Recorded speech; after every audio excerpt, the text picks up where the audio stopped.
We now have a panel of healthcare experts to discuss how AI can improve healthcare. Please come to the stage. Help me welcome. We have Anmol Madan, Chief Data Scientist at Livongo. We have Matai Mammon, Global Head of R&D for Janssen Pharmaceutical Companies of Johnson & Johnson. We have Ted Goldstein, Chief AI Officer at Anthem, and their moderator, Afsana Akhtar. Great, thank you.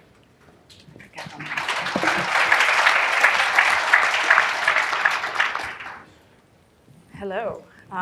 Good afternoon, everyone. We're excited that we got you after the ice cream and the espresso. So please think of questions you want to ask us at the end. Before we begin, could I just see a show of hands, please, of folks who work broadly in healthcare and life sciences? Always curious. That's wonderful. I won't count, but it's quite a few there.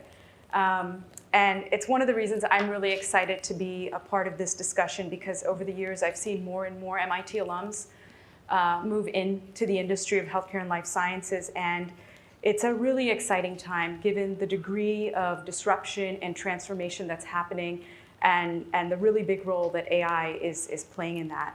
So let me start by introducing our amazing panelists. On my far left, I have Matai Mammon, who is the Global Head of R&D at Janssen Pharmaceutical Companies of Johnson & Johnson. Prior to Janssen, Matai was SVP of Oncology, Immunology, and Cardiovascular and Metabolic Disease at Merck Research Labs, and was previously co-founder and head of R&D at Theravance and Innoviva. Matai received his MD from the HST program, which is a joint program between Harvard Medical School and MIT, and his PhD in chemistry from Harvard University. To the right of Matai, we have Anmol Madan, who is the Chief Data Scientist at Livongo, which is the leader in empowering people living with chronic conditions. Previously, Anmol was the co-founder and CEO of Ginger.io for 7 years. Ginger is an AI-driven behavioral health company. Anmol received his PhD in machine learning applied to human behavior from the MIT Media Lab. Immediately to my left, we have Ted Goldstein, who is the Chief AI Officer at Anthem, which is the second largest health insurer in the US with over 40 million members.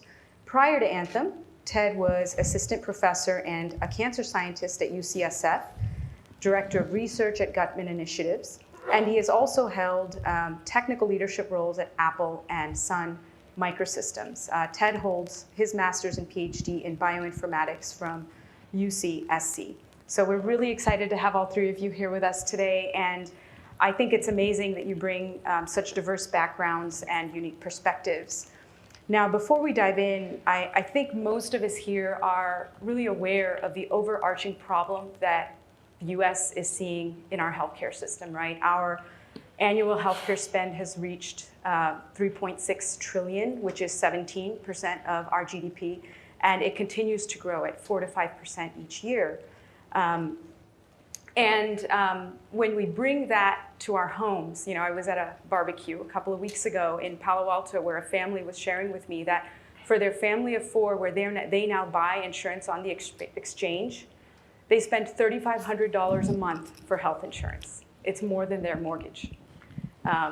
So those numbers are really affecting our pocketbooks, with more than half the country also on high deductible health plans. So these are real issues, and there are many underlying problems that lead to that overarching issue. And AI is going to play a big part in that. So, I have the master clicker here. I did want to share one statistic, which shows just how much healthcare is embracing AI. If we look at this chart from CB Insights, over the past 5 years, from the start of 2013 to the middle of 2018, private investment into healthcare AI startups was $4.3 billion, spanning about 576 deals. That level of investment and activity in AI surpasses that of any other industry. And I know we heard about some amazing AI feats in the talks earlier today. So it's really wonderful that healthcare has embraced AI to that degree. And the question really that comes from this is, okay, so where are the benefits and when will we start seeing the benefits? Well, based on where the investments are going, these are the three areas that we can start to see some of those benefits initially: digitization, consumer engagement, and diagnostics.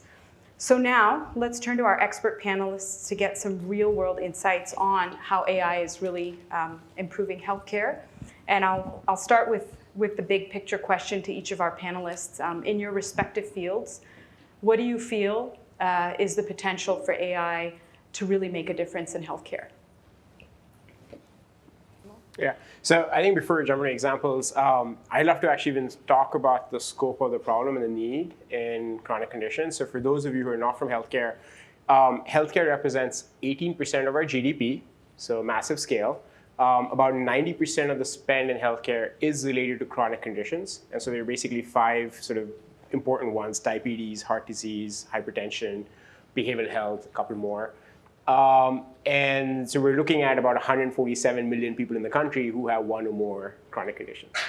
And particularly as we think of where we need to go, and this is an election year, so everybody's talking about the healthcare system and scaling, I don't think the secret is training more doctors or staffing with more people. I think the real change that we want to see in the healthcare system in the next decade is going to come from some of the innovation and inventions in this room and outside this room. And so I think technology and machine learning and automation have a huge role to play.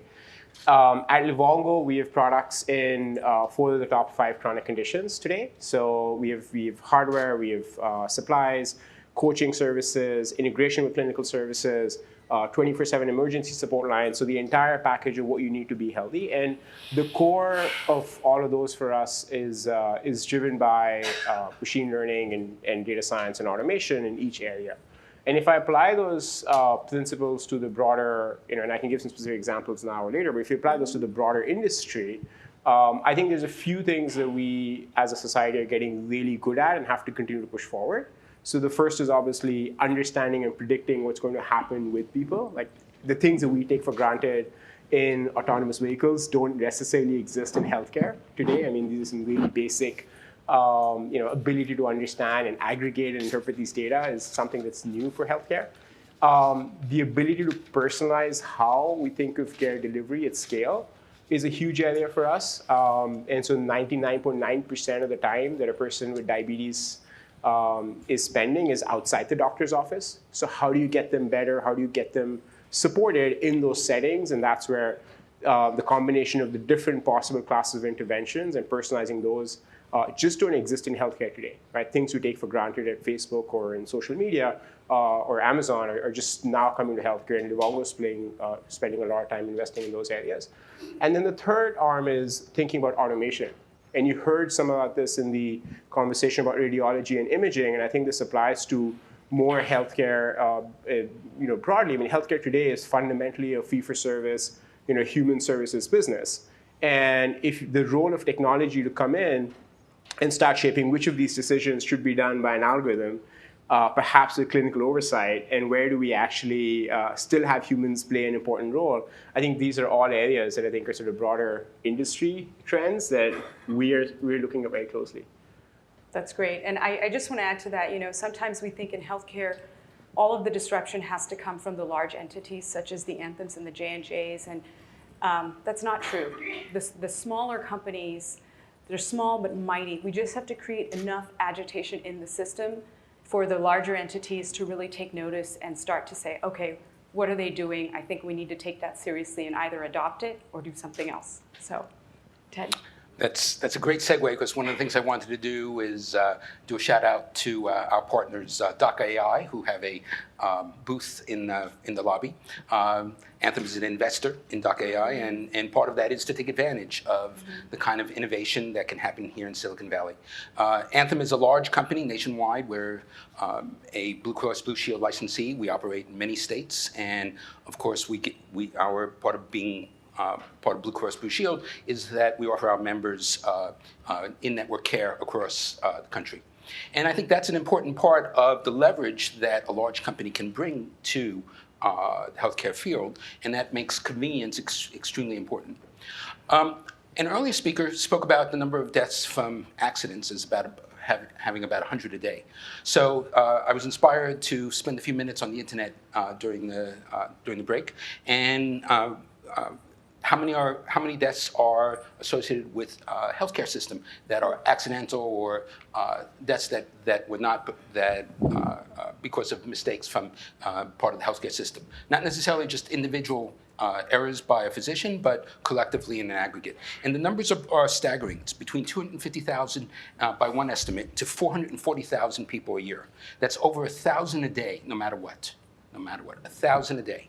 And so if 100 a day people die by in unnecessary traffic accidents or collisions, 1,000 a day by unnecessary medicines or accidents in the hospital. And that issue reflects also in increasing costs. And similarly, the amount of waste in healthcare, medicines that don't do people any good or may in fact do harm, statin medicine, which is extremely widely prescribed, but which has lifelong after effects for a vast number of patients. And the technology to head this off includes advanced ideas of genomics and bioinformatics to bring information-based technologies, model-based technologies, to simulate what's going to happen to a person when they take a medication. We're not using very much of that at all. So the outlook for using artificial intelligence and other things is extremely good. Right? And so we're very optimistic about this, and we think that the kind of course and redirection from useless, wasteful medications and procedures that don't do any good to things that actually are meritorious, are very optimistic. Great. Well, thank you for those perspectives. Earlier today, we also heard a lot of discussion around sort of hype versus reality. And I think healthcare has not been immune to that. There's been a lot of hype around AI.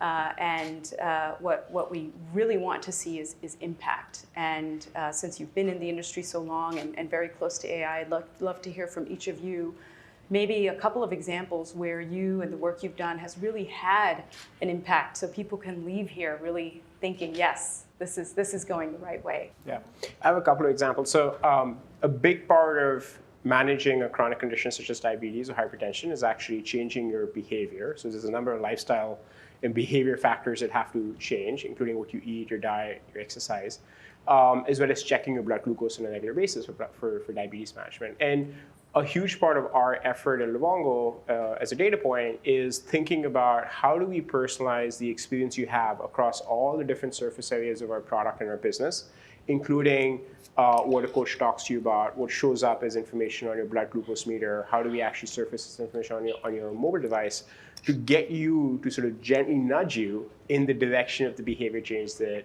is going to point you in the right direction. Right? And ultimately, this drives our member experience, but also clinical outcomes and the cost outcomes that we promise our partners.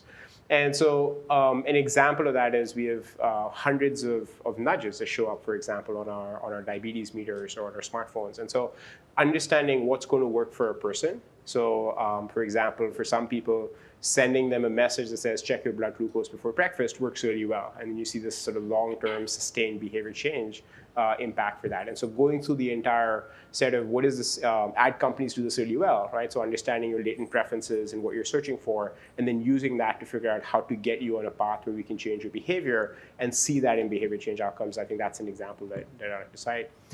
Another one, which is looking at a different side of healthcare, is because healthcare is very human focused, it's constrained by people. And so we have to think about how we solve that problem, right? And today at Livongo, we have 5 different coaching programs. And so if you have hypertension or diabetes or behavioral health, we provide a supporting coaching program.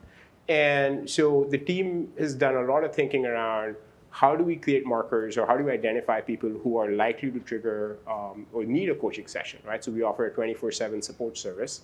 We call them diabetes response specialists. So if you measure your blood glucose at, say, 2 a.m. on a Saturday and it's outside a defined range, you have someone reaching out to you in the moment right then, right? And so getting really, really good about predicting what are the markers of that kind of person, who these people are. So when they get on our system, we understand how to support them even better. And then using that to forecast every hour of every week how we should be building the entire clinical organization. Very similar to how you heard Uber and Lyft this morning talk about the supply-demand matching problem, right? And so bringing that to healthcare is something we do today in production for every member on our system. right? So those are a couple of examples of where we really are using this. I've only been with Anthem for 9 months, so I don't have anything of my own work to report on this, not at Anthem anyway. But we are, by the way, hiring people, so I could use your help here in Palo Alto.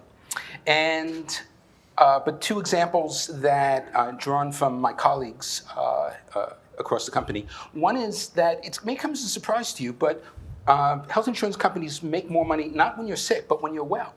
And so part of the Obamacare and contractual relationships actually incent us to make sure and keep people healthy. And so an example of this is, can we predict when people are going to incur various injuries or illnesses and try to head them off? An extremely important thing is falling, right? If you go, if you a senior citizen falls in the shower or off the toilet or in their home, right, that incurs a whole triggering of cascade of expenses. And so we're able to predict that based in part on age and other recent health conditions. And so literally what we're doing is calling up the individual or the family, sending out people to install grab bars and other things. So, very low-tech kinds of solutions to what could be, on the opposite end of the spectrum from extremely targeted therapies, but extremely useful in terms of keeping people well and healthy and paying premiums without incurring expenses. So that's our mission. A more comprehensive technology is what we're doing with claims analysis. And so you've all paid co-payments and such, and it's always very annoying to get a bill way after the fact. Often what happens is some small input error, such as person's pregnant, but their gender is listed as male. And of course, there are some unusual cases where things do happen. But it may be, but it's most likely a data entry error. And so using artificial intelligence and such, being able to figure out what's going on and doing automated corrections, and then trying to bring that kind of resolution immediately to it, and without human intervention. And that, of course, lowers costs too. So a lot of those operational measures are extremely important. And finally, I think being able to find the right targeted therapy. So I gave a TED talk on this where we're using machine learning techniques to identify the mutations and such that an individual has that allow us to repurpose an existing drug to a patient. And although that's not a common occurrence, it's not likely to move the needle in aggregate very much. If you're the parent of that child, you're going to be much more thrilled. Yeah. No, those are great. We're running out of time, but I would love to hear from each one of you. And maybe, Ted, we could start from you this time. What is the biggest lesson you've learned in applying AI in healthcare? Yeah, so one of the biggest factors, and I think that people ask me sometimes, Ted, what's so interesting about deep learning? About it?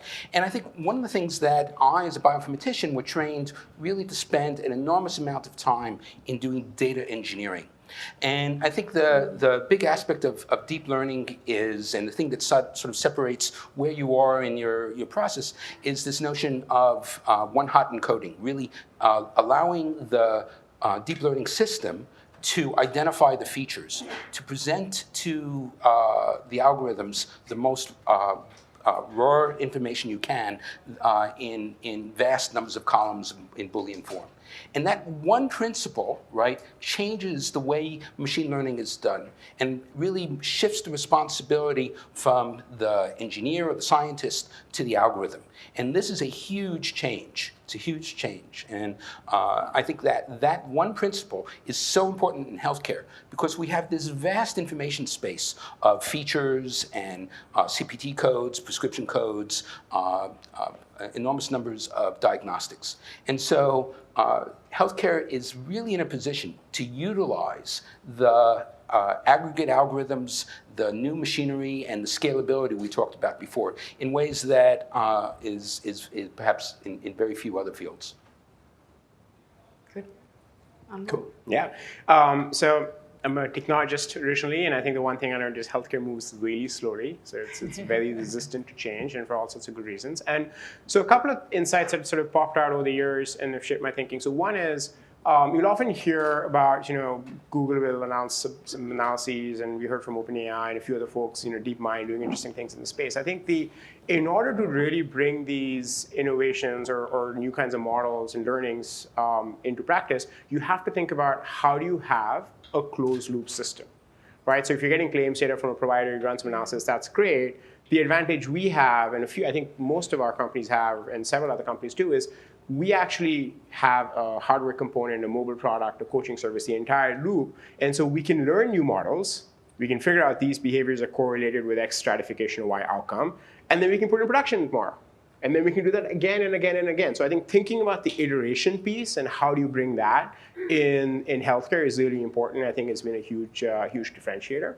The other piece that's also really interesting, and this ties to some of the discussion we heard about AV, is this morning, which is we can't run 11 million miles, right? I can't do 43 years of Dota or StarCraft simulations, because if I send the wrong information to a consumer or a patient or a member, like there are effects to that. So thinking about how do you take things like reinforcement learning, but really think about efficient learning in those classes of algorithms as you apply them to healthcare, I think is an area that we also actively invest in. So it's a team that we've been gradually building out.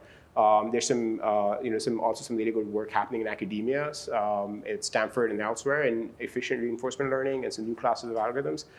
Because you have to, if you're learning from these data points, you have to maximize what you get from every sample, just because you're dealing with people and the consequences of your decisions. Thanks for sharing that. Very interesting. We're going to take one question that came in on this system here. And the question is, it's a very relevant one. It relates to an individual, treating the individual versus treating a population. The question is maximizing an individual patient's health the same as maximizing the health of the population? And just to tie it to our topic, how can AI help in one or the other? So who would like to answer that? I think one of the interesting this microphone on is a current challenge. So very clearly, right, we can maximize one individual's health at the expense of a population, right? One of the things we've seen with the anti-vaxxer movement is something where people are putting the health of one individual ahead of the community. And that's uncommon. Most things that are good for one are good for everyone. And it's not unusual for us to think about that. I think that in terms of what the AI is doing, very rare have I seen examples where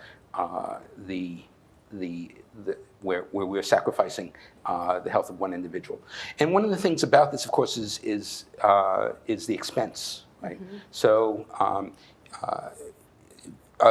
some European countries are saying no to extremely expensive therapies $500,000 and above. And we haven't done that here in the United States yet, neither are we making it very easy to get such expensive therapies. And so I think we're going to be faced with this issue on an economic level as we move forward. Great. Well, we are out of time. I want to thank our expert panelists very much and just close on the note of really what's driving so much change alongside the AI is the empowered consumer and the informed consumer. So we hope that this discussion and all of us can really continue to drive that movement and improve the state of our healthcare system. Thank you. Thank you so much, Afsana.